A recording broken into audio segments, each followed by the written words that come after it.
Boa noite, pessoal. Boa noite, Bárbara. Boa noite, Claudinho. Boa noite, Lília. Boa noite. Boa noite. Prazer imenso estar aqui de novo, outra quarta-feira. Desejamos uma boa noite para todo mundo, um bom aproveitamento de estudo e que o Senhor Jesus acompanhe nós nessa tarefa tão bacana que a gente tem de aprender junto, né? Boa noite a todos. Boa noite, pessoal. Vou passar aqui o nosso contato de WhatsApp, 9603 1234. DDD 64, sudoeste do estado de Goiás. E aí você pode encontrar no YouTube, Facebook, Instagram, curtir e compartilhar para levar essa boa energia aqui aos lares das pessoas que estão precisando, né? Procuram por isso aqui, né? Agradecidos estamos por mais uma vez, mais uma oportunidade em aprender e queremos agradecer imensamente ao nosso Pai, ao nosso Jesus Cristo, que está sempre com as suas mãos espalmadas sobre a terra.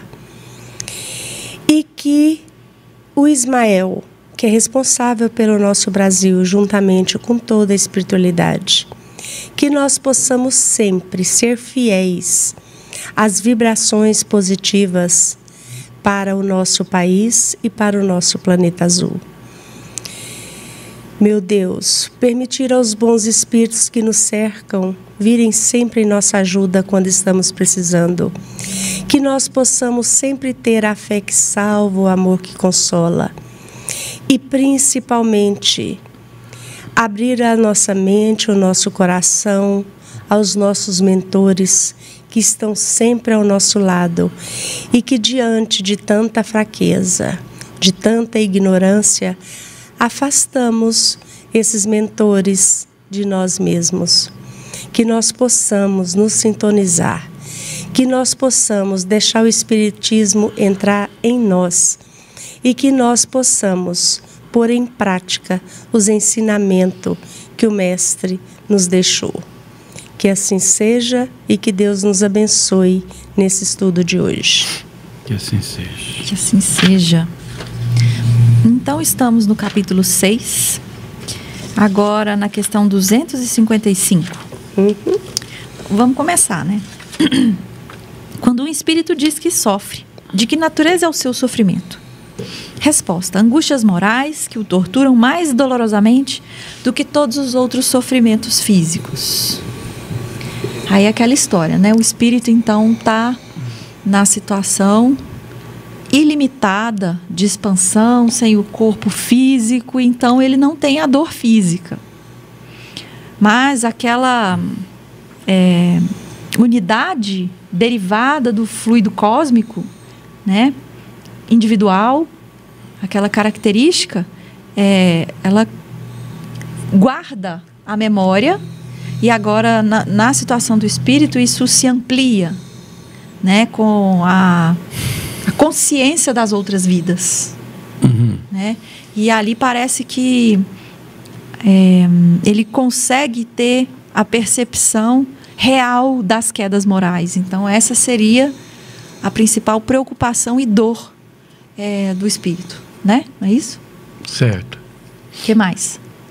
Você quer comentar alguma coisa, Lívia? Esta angústia moral, nós estamos falando do espírito, né? Mas para alguém que possa ter alguma dúvida, essa angústia moral também nos acompanha aqui encarnados. Só que dentro de uma limitação de um corpo. Sim. Né? Da matéria. De uma consciência. Será que a gente pode comparar o incômodo de uma dor física e aquele incômodo emocional de quando, por exemplo, você briga com alguém e fica com aquela sensação de que, nossa, não deveria ter falado aquilo, não queria ter escutado aquilo, decepção consigo e com o outro, né? Será que a gente pode comparar essas duas formas de sofrimento? Pode, enquanto encarnado pode. Para tentar projetar o que seria essa dor moral dele. Porque a diferença é que aqui, encarnado, você tem a oportunidade de reparar. E lá, desencarnado, você não tem mais essa oportunidade. Não é isso?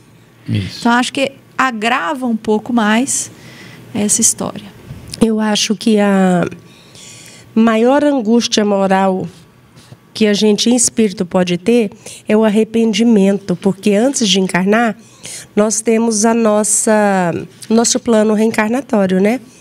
E a gente está cheio de ideia, cheio de vontade, e vem com aquele véu de esquecimento, e com os afazeres do dia a dia, com as influências também da matéria, a gente acaba que deixa muita coisa para trás.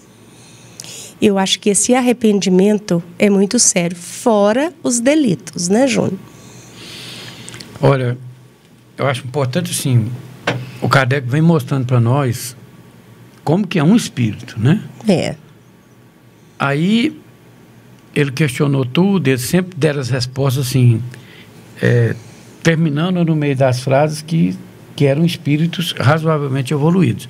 Mas como o Kardec estava já vivenciando muito com os espíritos, ele via eles sofrer, é normal. A gente vê o sofrimento dos espíritos. Aí, como ele viu que para as coisas físicas não estava dando certo, assim, ele não sentia dor, ele não sentia fadiga, a visão era ampliada, ele pensou assim, uai, mas eu vejo ele sofrer, né? Então, aí ele formulou a pergunta: quando o espírito diz que sofre, porque se ele está falando que diz que sofre, é porque ele ouviu relatos que ele sofria, certo? E todos nós vimos esses relatos nos livros. Quem teve participar, oportunidade de participar de uma mesa mediúnica, viu ao vivo. Então ele sofre mesmo. Nós não estamos dizendo que o espírito não sofre. De que natureza é esse sofrer? Porque que ele sofre, ele tinha certeza. Ele queria saber qual a natureza desse sofrimento. Aí, os espíritos, muito sabiamente, eles arrematam assim, ó: angústias morais, que os torturam mais dolorosamente que todos os sofrimentos físicos. Às vezes foi por causa de um sofrimento físico que te provocou uma percepção superlativa daquilo, e por aquilo você roubou, ou você matou, ou você prejudicou, ou você drogou, uma coisa grave que você fez. Influenciou. A dor de ter feito aquilo é muito maior do que a dor física provocada por aquilo. Às vezes o meu desleixo no trânsito fez uma pessoa quebrar a perna. Mas o fato dela ter quebrado a perna, ou vindo a ter que perder aquela perna e perder o arrimo de família, aquela família ficou desamparada e teve um desajuste muito grande naquele fator reencarnatório, e eu às vezes nem vi aquilo, mas algum dia eu desperto que eu produzi aquilo numa pessoa, essa angústia moral, Entendi. Essa dor, ele preferia ter esmagado as duas pernas dele, passado por tudo aquilo imensamente mais do que dor física de perder a perna, do que pensar assim, por quê? A gente tem que ver que o negócio foi para a mente. Por que eu fiz isso com fulano de tal? Alegoricamente está na Bíblia assim, ó. Agora eu não sei quem, é o Caim que matou o Abel, Lília? Foi. O Caim matou o Abel. Imediatamente ele começou a perguntar na cabeça dele: o que fizeste do seu irmão? Ele começou a ouvir isso. Lá fala que Deus estava perguntando. Ele falou: acaso sou eu o guarda do meu irmão? Já começou uma angústia moral ali. Entendeu? Não importa a dor que ele causou, mas no caminho da nossa vida é como se falasse na trajetória humana. Por exemplo, nós viemos de um mundo brutalizado, nós não tínhamos essa sensação de dor. Eu te matava porque você pegou um frango primeiro que eu, mas eu tenho mais força do que você. Na hora de nós pensar em dividir o frango, eu falei: não, vou matar ele, tomar o frango dela. Era sobrevivência, era instinto puro. Entendeu? Aquilo foi melhorando um pouquinho, nós foi para a prova e expiação. Eu já te matava por causa do frango, mas aquilo me fazia mal. Eu sentia necessidade de reparar aquilo com você, sabe? Essa necessidade ali, ele falou agora mesmo de arrependimento. O arrependimento é o coroamento do entendimento da angústia moral que você teve, porque do momento que se arrependeu, você está em busca da solução. O espírito está indo mais longe. É a angústia que você sofreu. Por exemplo, a gente vê relatos do suicida, por exemplo. a nossa conversa passada, eu acho que era aqui, que eu não sei qual estudo que foi, uma pessoa estava falando da angústia moral do espírito que sentiu o verme comer ele. Esse tipo de angústia, foi. Isso é muito custoso, é muito difícil da pessoa sentir. Mas isso é a angústia dela ter suicidado. Quando ela passa pelo arrependimento, pelo despertamento daquilo, ela já pode não estar sentindo mais essa impressão. Mas o tempo que você fica com essas angústias morais são doloridas demais na conta. Porque quando ela é transformada em arrependimento e você, naquele despertamento do arrepender, você busca a solução. Uma pessoa não fica só arrependida, assim, arrependi. Então ele teve um falso arrependimento. Porque se você tivesse pode observar, se você arrependeu realmente do negócio, você buscou um jeito de amenizar aquilo. Ou você só mascarou seu arrependimento. Porque o arrependimento é a coroação da angústia. Porque a gente caminha, é um processo. É igual luto. Você demora a passar por um processo de entendimento. A angústia moral é o momento que você está vivendo, ele tem um start, ele tem uma duração X para cada um, e aí vem a fase do arrepender e do arrependido. O momento que você fala, não, beleza, entendi. No caso do André Luiz lá, ele falou, Deus, se você existe mesmo, para mim acabou aqui, eu não tenho outro recurso, não tem mais raciocínio. O cara entregou, é igual ter fé. A pessoa pensa que ter fé é crer. Não, porque muitas vezes a gente crê e a hora que põe nós lá junto com os leões, a gente fala, não vou de jeito nenhum, não vou testar minha fé, não. A fé é uma entrega total. Então, quando ela é entregue, você está pronto para sair dessa angústia moral. Aí ela já não te perturba mais, porque você já está na busca, você já está na solução, entendeu? Então, essa é uma das poucas vezes que ele está perguntando do espírito, que ele não está pondo assim, ó, nos espíritos evoluídos. É claro que ele não está experienciando isso aqui. Se ele está evoluído, ele passou essa fase, entendeu? Por isso que ele não está pondo essa frase aqui, hora nenhuma. Que ele deixa claro nas outras perguntas que para um espírito de um determinado grau para cima, ele não passa por esses perrengues aqui. Entendeu? Então, a angústia moral deve ser, eu acredito, deve ser o fator que mais tortura nós. E uma dica, assim, né? Porque nós estamos criticando as angústias morais. Se você pudesse me perguntar assim, o que não me leva para essa angústia moral? O Divaldo, o Livro dos Espíritos, o Evangelho é cheio disso. Resolve o negócio no início. Você se sentiu ofendido agora, ofendeu alguém, ou vai lá e pede o perdão e faz o bem que você puder fazer agora, imediatamente. Não espera para depois. Mesmo que você seja o ofendido. Sabe? Faz o bem máximo que você puder, para você não precisar de passar por isso aqui, ó. Vamos comentar mais. O José Wilton Martins, ele diz assim, uma quarta-feira iluminada com Jesus. Assim seja, meu irmão, para você também, para nós todos. Isso. Alguém quer comentar mais alguma coisa sobre essa pergunta? A 256... está meio que entrelaçado. Dá para a gente comentar muita coisa nela também. Como é então que alguns espíritos se têm queixado de sofrer frio ou calor? Resposta. É reminiscência do que padecem durante a vida. Reminiscência não raro tão aflitiva quanto a realidade. Muitas vezes no que eles assim dizem apenas há uma comparação mediante a qual, em falta de coisa melhor, procuram exprimir a situação em que se acham. Quando se lembram do corpo que revestiram, têm impressão semelhante à de uma pessoa que, havendo tirado o manto que a envolvia, julga, passado algum tempo, que ainda o traz sobre os ombros. Como se fosse o frio representar os sentimentos negativos de ausência, solidão, tristeza, abandono. Não sei. É isso ou não? Estou entendendo errado. Eu entendo de outra forma. Você quer explicar como é que você entende ou você quer que eu fale? Pode falar primeiro, depois eu vou dar uma... Eu entendo assim, ó. Eu vou dar um exemplo que acontece comigo demais da conta. eu não gosto de relógio, mas eu uso relógio. Eu necessito dele lá na loja. Aí tem dia que eu vou tomar banho e eu bato a mão bem depressa. Nossa, eu entrei no chuveiro com o relógio, porque eu estou sentindo ele no meu pulso. Entendeu? Isso é por isso que ele está falando aqui, ó. Preste bem atenção. Quando se lembra do corpo que revestiam, tem a impressão semelhante de uma pessoa que, havendo tirado o manto que a envolvia, julga, passado algum tempo, que ainda traz sobre os ombros. Porque lá na Europa, naquela época, nos frios, a gente vê isso nos filmes. Tem uns lugares que você entra no restaurante, você pendura aqueles casacos pesados que eles levam. Então, tem hora que a pessoa jura que ele está com aquele peso. Ele pensa, nossa, mas eu não tirei. Entendeu? Então, isso aqui ele está explicando assim, ó.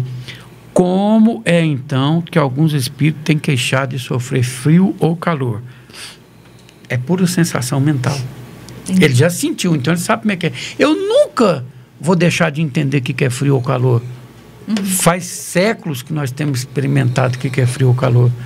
Um espírito crístico, se você perguntar para ele assim, você conhece o frio? Ele vai te responder positivamente que conhece. E o calor? Agora, isso me afeta? Note. Não, ele pode pôr o dedo na chama de cá e no gelo de cá. Nenhum dos dois, nada que é material, afeta um espírito. Nada. Ele pode colocar as mãos agora, de cá numa chama e de cá num cubo de gelo, e perguntar para ele qual que é a sensação que ele está tendo. Ele falou aí, normal, daqui tem uma chama e daqui tem um cubo de gelo. Entendeu? Mas se você perguntar para ele se isso aqui emite calor e se isso aqui emite frio, ele sabe que emite. Só que não vai agredir a estrutura corporal dele. Então é isso que ele está falando aqui, ó. É reminiscência do que padecem durante a vida. Reminiscências que são lembranças, não raro, tão aflitiva quanto a realidade. Por que isso? Porque nesse mesmo caso aqui que a Lília está falando que um interfere no outro, agora voltando para o caso das mesas mediúnicas, que deve ser por isso que o Kardec insistiu na pergunta, ele já manifesta assim, ai, que frio, ou então, ai, que calor, depende da situação que ele desencarnou, ou que ele sentia naquele momento. Uma pessoa que desencarnou, tadinho, numa noite de muito frio, nossa, deve ser uma morte lenta demais da conta, aquilo marca o espírito fortemente. Então, ele, por não ter tido educação de desencarnar, ele levou aquela sensação e percepção para o espírito dele, mas ele levou na mente. Uma vez que ele pensasse assim, não, eu sei que eu desencarnei e eu não tenho mais essa sensação de frio, ele parava de bater queixo na hora, porque a temperatura não é algo que aflige o espírito. Certo? Ele autoeduca e aquilo passa a não afligir ele mais. Não é porque um espírito vai para Londres na época do inverno, ou para os Estados Unidos, ou para os Alpes, ou para o hemisfério norte, ou para o hemisfério sul, os dois extremos, que ele se agasalha diferente, não.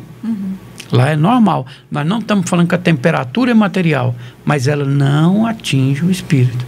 Não tem nada. Então, como a temperatura não tem, nada tem.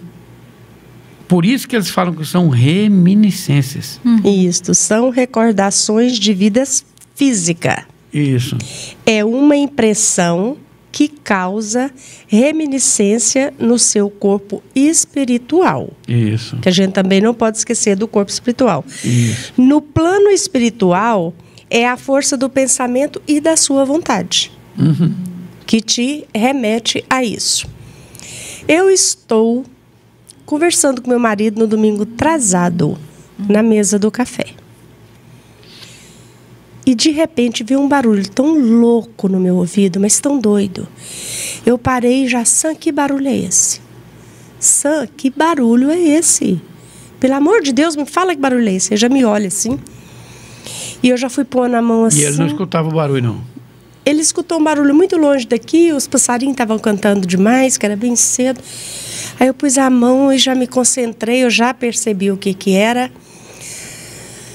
Já pus a mão à mesa e falei, ô Senhor, me dá força.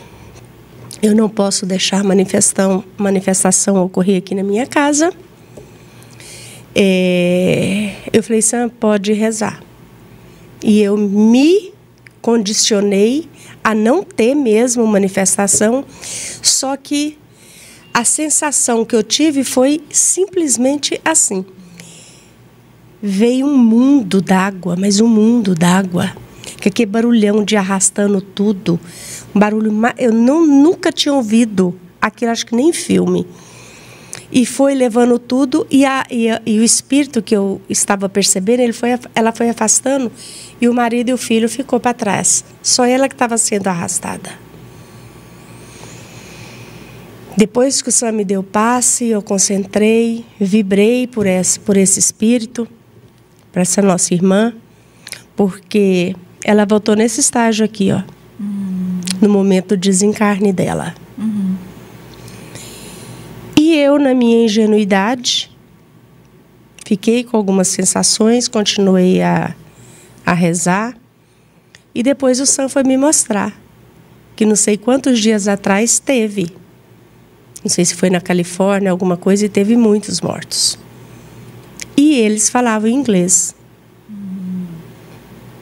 Não é uma sensação legal, mas só o caminho de você poder... Talvez a minha pequenez de ajudar em forma de oração, porque não é legal, tá com aquela sensação daquela mãe vendo o filho e o marido, e ela, só que aquele barulho, eu nunca ouvi nada com tanta nitidez. Eu estou na minha matéria, percebi isso, ela está em espírito, percebendo tudinho, por causa dessa conexão aqui, ó. Exatamente. Que enquanto ela estava com vida, relutando, ela percebeu isto. E como deve ser difícil de você aceitar o desencarne numa situação dessa, que deve ser muita angústia. Essa assim, luta da sobrevivência. Que é algo súbito, né? É, muito. E segundo, que isso fica gravado, então a fita passa. E não sai desse lugar, né, também. O filme passa na sua cabeça.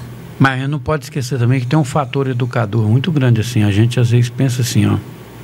Nossa, foi uma tragédia. Vamos falar do Covid ou de qualquer outra tragédia. Vamos daquele tsunami que teve também gigantesco lá, que ceifou, não sei se é 200 mil vidas, ou vocês param de contar depois de 200 mil vidas. Mas a gente tem que entender que existe uma justiça divina e que essas pessoas passam por essas sensações e percepções aqui, porque em outros momentos, talvez eles foram agentes provocadores disso, ou então eles necessitavam de passar por isso para a autoeducação e a autopercepção deles, porque Deus nunca permitiu que um filho desse passasse por um negócio desse assim, injustamente. Essa aí é uma explicação para nós que estamos tentando entender, né?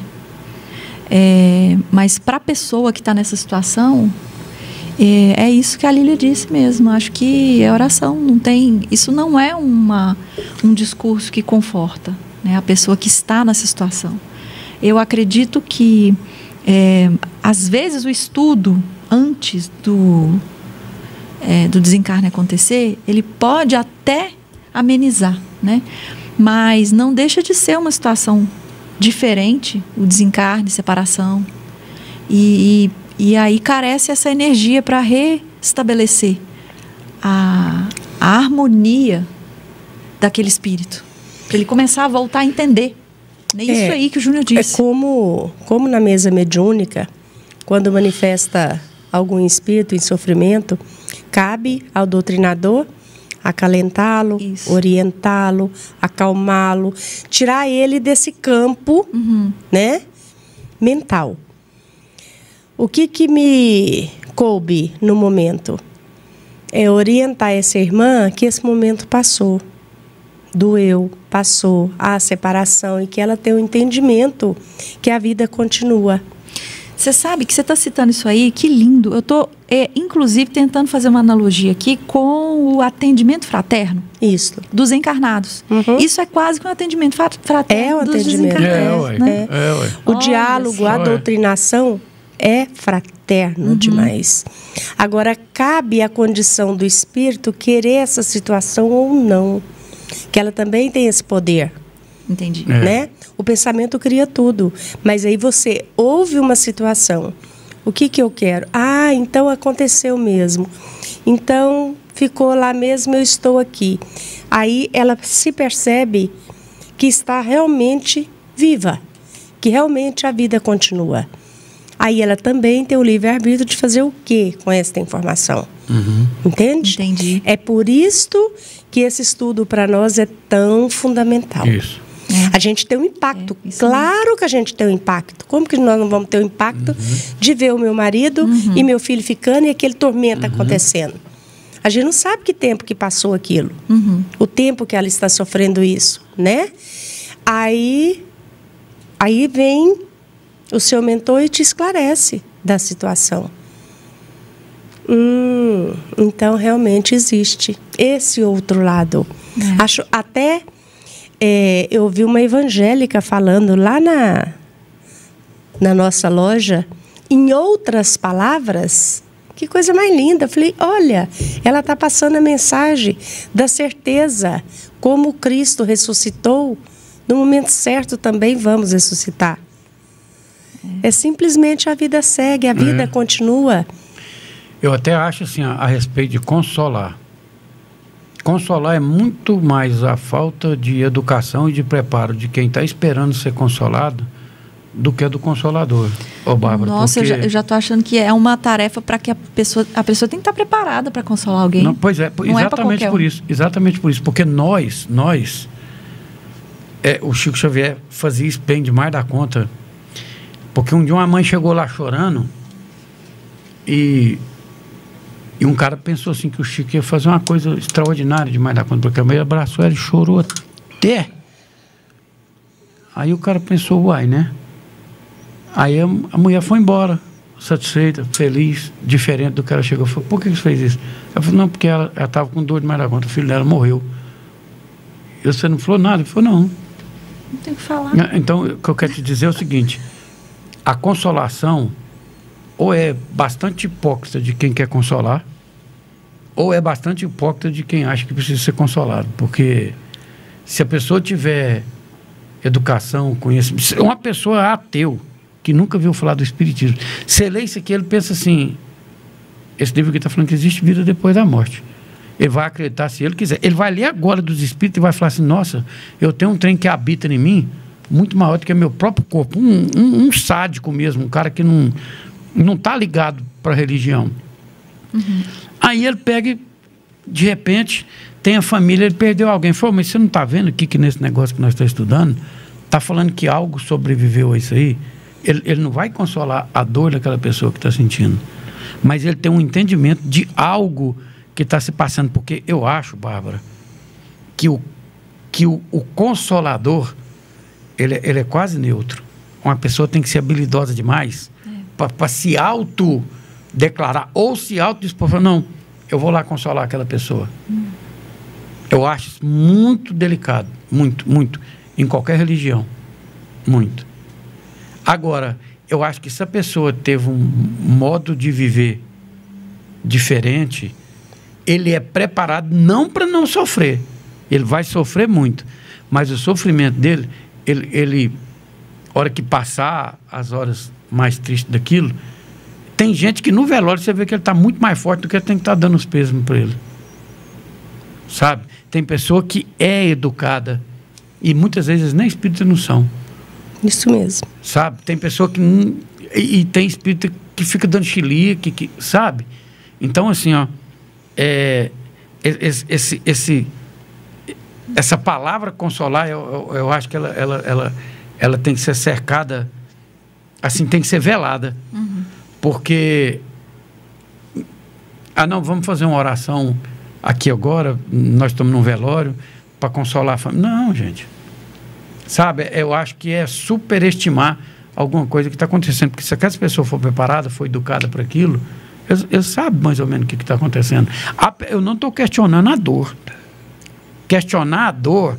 Por exemplo, às vezes a coisa que mais me ofendeu na vida, você me chamar de gordo, foi a maior ofensa que uma pessoa já me fez na vida. E aquilo me maltratou demais da conta. Não importa que tipo de consolo que alguém vem me falar. Aquilo me machucou. Porque o meu corpo quis entender aquela forma de ofensa. Às vezes aquilo é uma forma pejorativa que me destrói completamente. Ninguém no mundo não é capaz de consolar aquela dor em mim. Porque aquilo ficou introjetado em mim. Então eu entendo que esse tipo de dor, aquela dor da perca da pessoa que é imensa naquela hora, mesmo que ele tenha a educação espírita que qualquer um de nós pode ter, ele quer chorar aquela perca, sabe? Mas ele é autoconsolável. Agora, a pessoa achar que ele é um consolador, aí esse eu tiro o chapéu. Deve ter muito poucos no mundo, eu acredito que tenha, mas são bastante poucos. Entendi. Sabe? Porque a consolação, a educação, o entendimento da pessoa, ele tem que carregar um pouco que eu vou falar assim, 95% consigo. Entendi. É igualzinho o ex-drogado. O que ele teve dele? Você já viu quantas pessoas dão a mão para uma pessoa que é ex-drogada e leva ele nas melhores clínicas que tem, e a hora que ele está de alta, ele volta de novo, o ex-drogado, o ex-alcoólatra, o ex-sexólatra, o ex-qualquer vício. É exatamente a mesma coisa. Você é autodidata para se consolar, para se entregar para uma situação, à medida que o seu conhecimento te leva para aquilo. Sabe? É como aconteceu com André Luiz, como aconteceu com Paulo de Tarso, como aconteceu com Lucas, que são aqueles... Pedro também estava lá, quinta-feira, eles iam crucificar Jesus. Eles estavam discutindo quem que era o maior deles no reino de Cristo. Eles não tinham compreendido. Há 2 dias de matar Jesus. Eles que eram os 12 que iam continuar a missão mais sagrada que o mundo já teve, e que Jesus guardou 1.800 anos para lançar o Consolador. Sabe? Jesus, olha a autoridade que lançou. Entendeu? Para a gente estudar. Então, essa fase de entender nossa é muito pertinente, muito peculiar a cada um de nós. Por isso que ele chamou aqui de angústia moral. Esse fator aqui, ele é seu. Porque o nosso entendimento é único. Sabe? Uma pessoa que predispor a carregar essa angústia do nosso próximo, ele tem... Nossa Senhora, eu acho um cara desse especial demais da conta. Para um cara falar assim, eu fui lá e melhorei o Júnior, eu tirei um pouco da angústia dele. Ou um cabra desse, eu respeitei ele demais da conta. Eu vou mandar um abraço para minha amiga Alda, de Uberlândia. Ela é dessas aí. Pois é. Tem gente que tem essa habilidade de te tirar desse lugar aqui, ó. Esse cara é fora do comum, sabe? Então, o fato de consolar ou não consolar é muito de quem está tendo educação para aquilo. Porque tem pessoa que tem educação nisso e entra num processo depressivo e fica até morrer de depressão, cara. Pois é, vamos falar disso aí um pouquinho. Como é que são os cursos na doutrina espírita para preparar o atendimento fraterno? Nossa, tem muitos cursos. Porque isso é um curso, né? Tem que fazer um curso. Tem que fazer, do que deve ser falado, do que não deve ser falado. Porque é sério. Nas diversas situações, porque o luto não é só da morte. Às vezes é de um filho que saiu de casa. Isso, né? Isso. É disso que você está dizendo, dessas situações. De alguém que convive com a drogadição em casa, com o alcoolismo, com a violência, com tudo quanto é coisa que você pensar. Não, entendeu? E tem pessoas também que não aceitam nem a si próprio. Isso. E precisa, sabe? Tem transtornos. Então, são vários que procuram. E cada um com a sua necessidade, né? De ser consolado, de ser ouvido. E tem que ter. Por isso que nunca pode haver só os dois. Tem que haver mais uma pessoa. Isso. Para não ficar só entre os dois, entende? Entendi. O processo dupla, profundo. Então. O atendimento fraterno deve acontecer em dupla. Tem que ter 2 fraternos. Mas também vamos falar um negócio que já que você tocou nesse assunto. Não é porque esse atendimento é fraterno, Bárbara, vamos supor que eu e você atende fraterno aqui no Allan Kardec. Aí uma mãe chega com um filho com transtorno de sexualidade, ela não sabia que o filho dela era homossexual e ela vamos supor. Outra chega com droga. Outra chega porque apanha do marido. Outra chega porque o marido tem outra esposa ou amante, outra chega porque perdeu alguém lutado e acha que o centro ou a pessoa que vai fazer o atendimento fraterno sabe todas as respostas. É o que eu acabei de falar aqui, cuidado, muito cuidado. O centro pode te orientar para um bom estudo, o centro pode te orientar para um caminho interessante, mas a solução é a escolha, é o livre-arbítrio. Isso, não acha que você vai entrar aqui e vai sair curado disso, não. Você pode sair melhor. Mas, pois é. Entendeu? Porque já pensou se a gente tivesse todo... Já pensou. Nós atendemos o atendimento fraterno aqui. E as pessoas que têm problema da cidade vêm aqui e saem com a solução. Ele foi atendido. Ser atendido fraternalmente, muitas vezes é fazer isso que o Chico falou. Ele deu um abraço, ele não falou. Ele abraçou aquela mulher, chorou com ela. Esse tal de fraterno, atendimento fraterno, a pessoa entende, é um entendimento muito... Assim, tem hora que a pessoa quer o imediatismo daquilo, sabe? E hoje eu ouvi uma frase assim, numa palestra que eu estava assistindo. Olha, será que se a gente pede para a espiritualidade salvar, tirar... Cadê o nosso mérito de decidir fazer isso e conseguir sozinho? Não, eu escolhi não brigar, não falar, não magoar o outro. Não, eu pedi para a espiritualidade me controlar. Não, eu consegui me controlar. Eu não acelerei o carro, não sei, várias... não, eu decidi não correr. Né? Vamos falar outros exemplos aí. Quando a gente pede assim, me dá isso. Ganhado não tem o mesmo valor de que você escolher. Eu pedi para Deus me dar paciência, como se ele pegasse paciência e colocasse dentro do meu coração, ou do meu pulmão, ou da minha... Aí ele vai lá e põe um cliente bem tolerante para eu atender. Aí, em vez de eu exercitar a paciência, eu vou lá e estouro com o cara. Adiantou eu pedir para Deus? Não adiantou. Ele te deu a oportunidade de exercitar. Senhor, me dá hoje indulgência, porque eu tenho dificuldade de ser indulgente com as pessoas.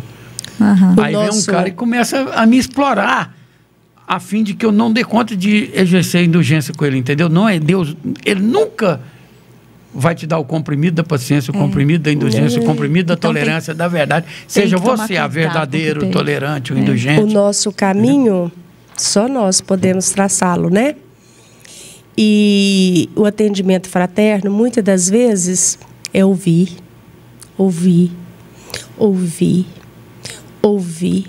Claro, transmitir a palavra do Evangelho, mas uma das melhores receitas é conheça-te a ti mesmo e principalmente a verdade vos libertará. Isso tem várias interpretações. Qual que é a sua verdade? Qual que é a sua dor da agora? Conheça ela.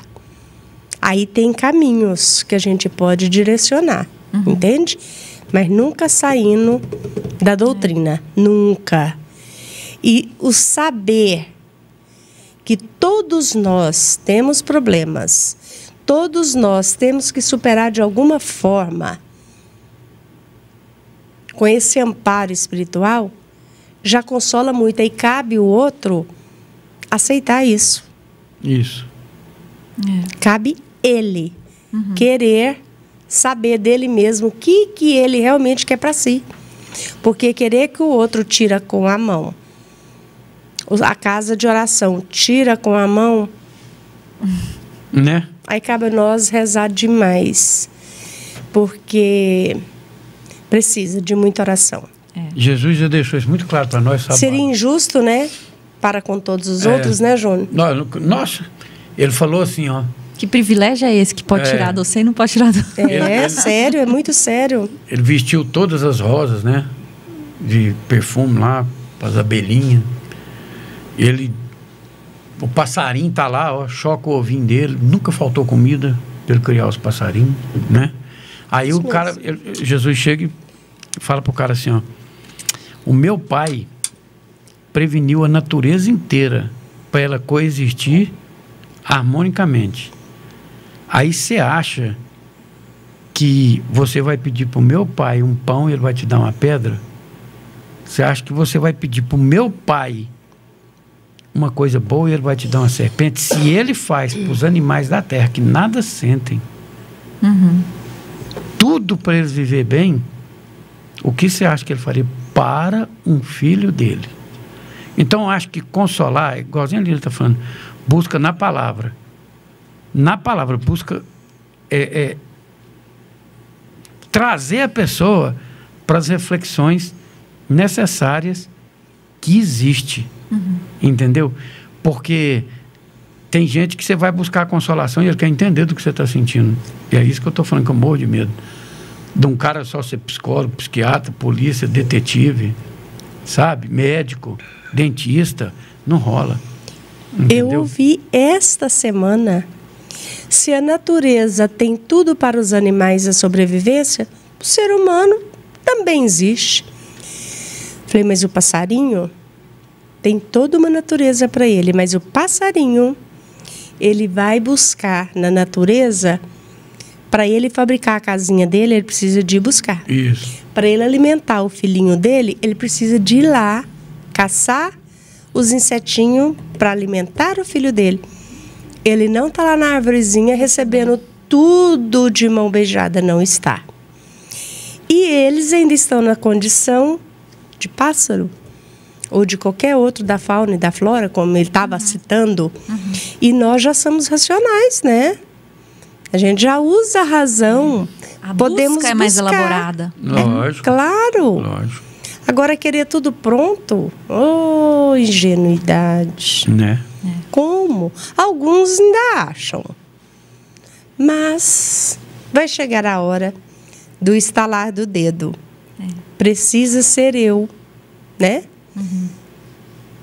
Aqui, ó, eu achei ele muito incrível nessa frase dele aqui, ó. Muitas vezes, no que eles assim dizem, apenas há uma comparação mediante a qual, em falta de coisa melhor, procuram exprimir a situação em que se acham. Quer dizer, como ele não consegue olhar para o futuro espiritual, isso aqui põe nós na condição de cômodo, nós somos cômodo. O ser humano é muito folgado, sabe? Então, ao invés dele tentar entender assim, o que está de errado comigo? Porque o morto, ele é tão engraçado que ele não se dá conta que ele morreu. Mas eu converso com você, você não me responde, eu converso com a Liliana, não me responde, o meu ambiente de trabalho eu vou, ninguém me dá atenção, e eu julgo com as outras pessoas que endoidou. Você entendeu? Todo mundo está me virando as costas. Olha o tanto que nós somos egocentristas. Porque se isso acontecer no nosso mundo corpóreo, agora eu começar a conversar e me sentir isolado, você fala assim, tem um trem muito errado aqui comigo. Né? Mas o cara, mediante a falta de alguma coisa para exprimir, ele introjeta naquela cápsula dele ali e não busca o diferente, não. Sabe por que será que está assim?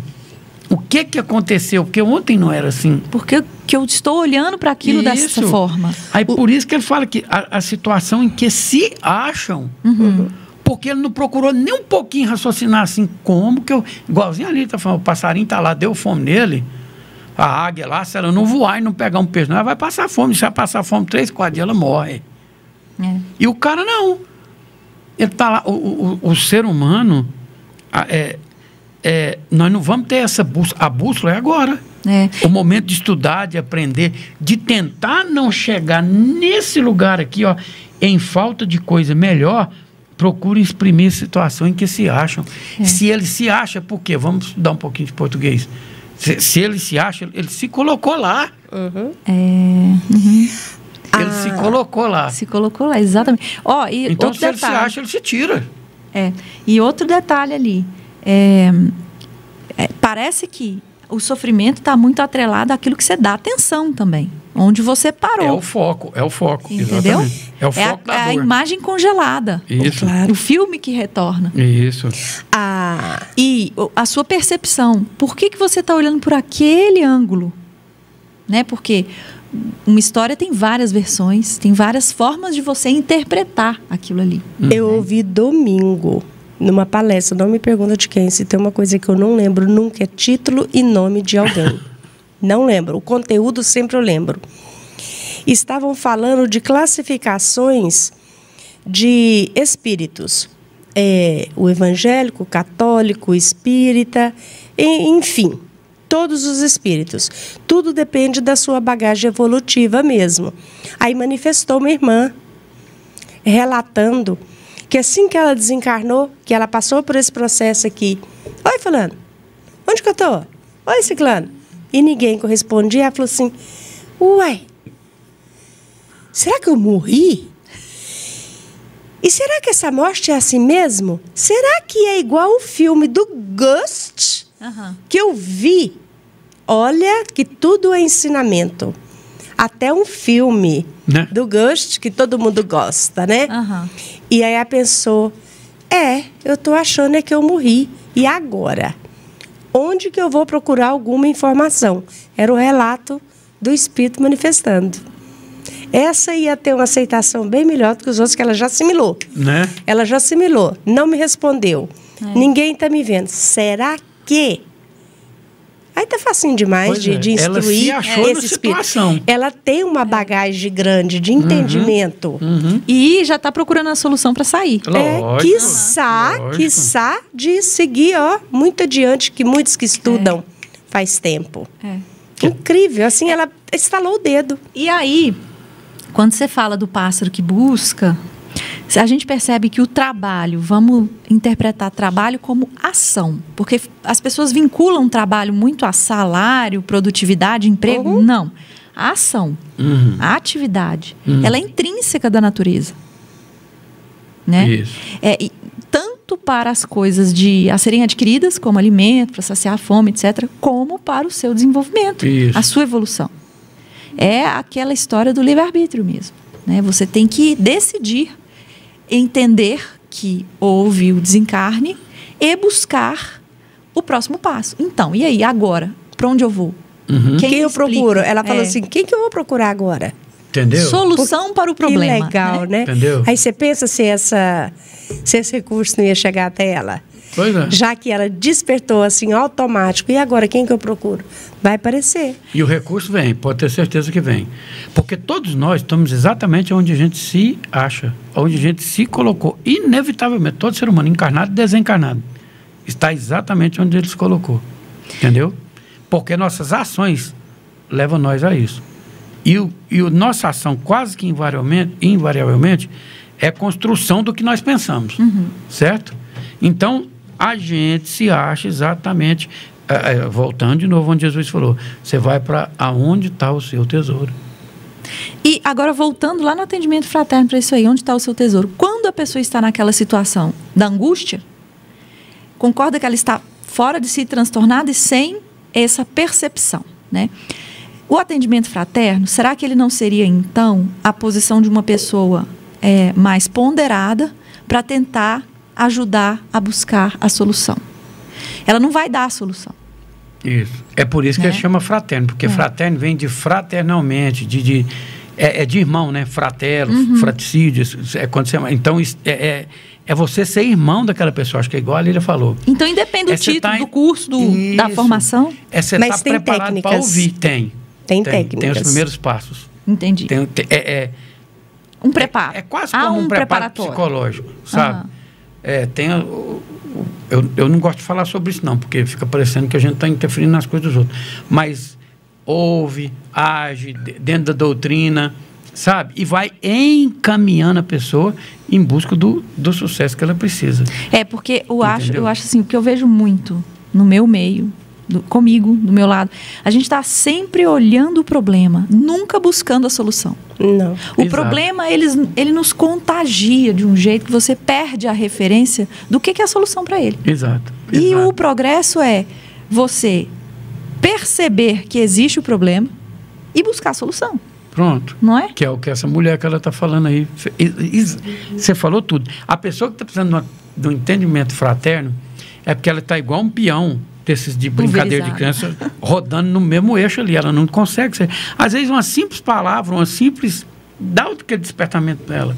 Outros são mais difíceis, está mais introjetado nele.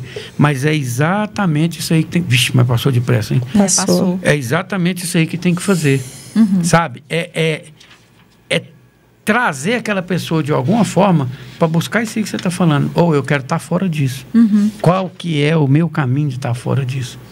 Sabe? Você acha que essa irmã tinha fé? A fé é raciocinada. Né? É a razão. Então ela... não me responde, não me vê. Será que... Então, eu morri? É isso aí. É igual um cara que você contou uma história esse dia para trás aqui, que ele teve um acidente, ele quis acabar de chegar na festa. Ele chegou, né? Pois é. Então, ao foco. E aí a gente vê o tanto de serviço que tem numa casa espírita. Né? Serviço tem. O tanto de serviço que tem na nossa vida, do simples viver. Basta entender o pouco que a gente... Sabe por que dá essas burrices aqui, tudinho? Porque nós vivemos igual nós estamos vivendo agora. A gente vem para um centro, quarta-feira, fica aqui 1 hora e pouquinho. Aí nós vem de novo segunda-feira, faz o nosso outro trabalho mais 1 hora e pouquinho, e 24 vezes 7 dá 140, 7 vezes 4, 28. 168 outras horas, a gente não faz nada. E quer que morre e vem anjinho batendo asa para nós, e leva nós. Ô, Júnior, tadinho da gente. Você está exatamente aonde você se acha. É. Porque se nada lá do espírito é material e nós vivemos 98% do nosso tempo materialmente falando, aonde você acha que você vai se achar? Quanto da sua vida que você está dedicando a não achar isso aqui que você está se achando? É proporcional. A menina lembrou de um filme que ela viu. Quer dizer, ainda teve uma lucidez assim, ó. Então a gente tem que cuidar do quanto a gente pode viver materialmente dentro da normalidade e cuidar da nossa parte que vai transcender isso, sabe? É isso que vai evoluir a própria Terra agora. E olha a importância desse filme. Nós somos espíritas, nós temos o Consolador, a doutrina para nos orientar, ela talvez não tenha tido, né? Mas teve o filme. Que eu acho que todo mundo viu esse filme. Então a gente tem, né? Tem algumas coisas para nos esclarecer, sim. Gente, eu quero dar uma notícia para vocês. Bora lá. A próxima pergunta tem 4 páginas. Sim. Tá? Frente e verso. Então, vamos lá, vamos começar a semana que vem. Vamos com Deus. Eu quero agradecer a oportunidade, tá? Vou estudar muito essas 4 páginas. E agradecer o Cláudio, a equipe da Sintonia do Bem. Parabéns pelo trabalho que vocês fazem. Muita ação mesmo, né? E é isso. Até a próxima quarta-feira. Eu agradeço também. Foi muito gostoso o dia de hoje. Realmente eu não vi o tempo passar. E cada vez que a gente vem aqui é uma reativação, né, Claudinho? Que nós possamos fazer o nosso dia a dia uma grande reativação, esperando até do próximo ano. E que Deus abençoe a todos.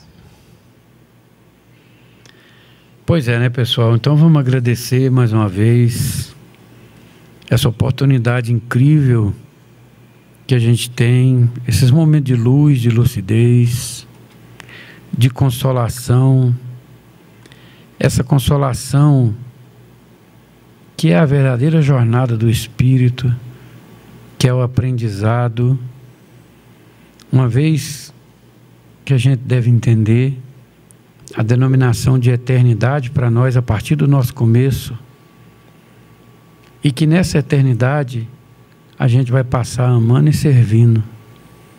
Então, Senhor, nos ajude a clarear o nosso coração, a fim de que possamos nos sintonizar melhor, nos entender melhor, Pai, nos educando e nos preparando, porque sabemos, Pai, que nós tivemos início no berço e que o nosso último dia chegará, e que esse fato possa nos acolher com a máxima consciência possível, com a máxima educação, e que esse despertamento, Pai, para a nossa verdadeira vida seja uma conquista maior do nosso dia a dia, das nossas escolhas, dos nossos companheiros, do nosso trabalho, a fim de que, Senhor, possamos cumprir o seu mandamento, que foi amar e instruir,